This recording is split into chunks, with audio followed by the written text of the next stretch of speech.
अथ मलापकर्षणस्नानम्। ॐ हिरण्यवर्णाः शुचयः पावकाया सुजातः कश्यपो यास्इन्द्रः अग्निं या गर्भम् ददिरे विरूपास्थाना आपश्यग्घस्यो न भवन्तो या सार्गम् राजा वरुणो याति मध्ये सत्यानृते अवपश्यम् जनानाम् मधुश्च्युतः शुचयो या पावकास्थाना आपश्यग्घस्यो न भवन्तो यासाम् देवा दिवि कृण्वन्ति भक्षम् या अन्तरिक्षे बहुधा भवन्ति या पृथिवीम् पयसोन्धन्ति शुक्रास्थाना आपश्यग्घस्यो न भवन्तो शिवेन मा चक्षुषा दश्यतापशिवया तनुवोपस्पृशतत्वचम् मे सर्वाग्गम् अग्निगम् रप्सुषदो हुवे ओमहीवर्क्षो बलमोजो निधत्ता यदधः सम्प्रयतिरहावनदताहते तस्माद्धानद्यो नामस्तता वो नामानि सिन्धवः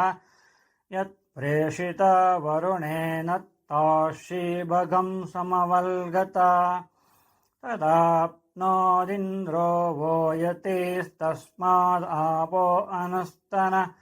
अपकामघस्यन्दमान अवीवरतवोहिकम् इन्द्रो वः शक्तिभिर्देवीस्तस्माद्वर्णामवोहितम् एको देवो अप्यतिष्ठत्स्यन्धमाना यतावशम् उधानिषुर्महीरिति तस्मादुदकमुच्यते आपो भद्राघृतमिधाप असुरग्निशोमौ बिभ्रत्याप इत्ताः तीव्रो मधुपृच्छामरङ्गम अमा प्राणेन सह वर्चसागन् आधित्पश्याम् युतवाशृणोम्यामाघोषो गच्छति वाङ्य आसाम् मन्ये भेजानो अमृतस्य तरहि हिरण्यवर्णा अतृपम् यदावः ॐ आपोहिष्टमयो भुवस्तान ऊर्जे ददातन महेरणाय चक्षसे यो वः शिवतमो रतस्तस्य भाजयते हनः उशतीरिव मातरः तस्मातरङ्गमामओ यस्य क्षयाय झिन्वत ॐ आपो जनयताचनः धिविश्रयस्व अन्तरिक्षे यतस्व पृथिव्या सम्भव ब्रह्मवर्चसमसि ब्रह्मवर्चसायत्वा सद्यो जातम् प्रपद्यामि सद्यो जाताय वै नमो नमः भवे भवेनाति भवे भवस्व माम् भवोद्भवाय नमः वामदेवाय नमो ज्येष्ठाय नमः श्रेष्ठाय नमो रुद्राय नमः कालाय नमो कलविकर्णाय नमो बलविकर्णाय नमो बलाय नमो बलप्रमतनाय नमः सर्वभूतधमनाय नमो मनोन्मनाय नमः अघोरेभ्योऽथ घोरेभ्यो घोरघोरतरेभ्यः सर्वेभ्यः सर्वशर्वेभ्यो नमस्ते अस्तु रुद्ररूपेभ्यः ॐ तत्पुरुषाय विद्महे महादेवाय धीमहि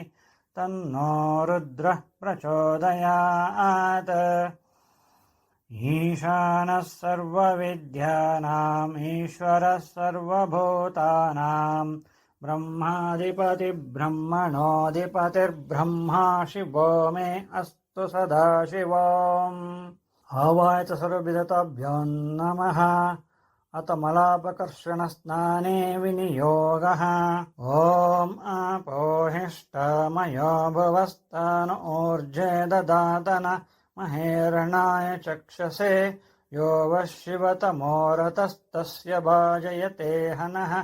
उशतीरिव मातरः तस्मातरङ्गमामओ यस्य क्षयाय झिन्वत ॐ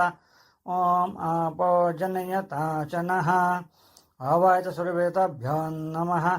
इति मलापकर्षणस्नानं समर्पयामि।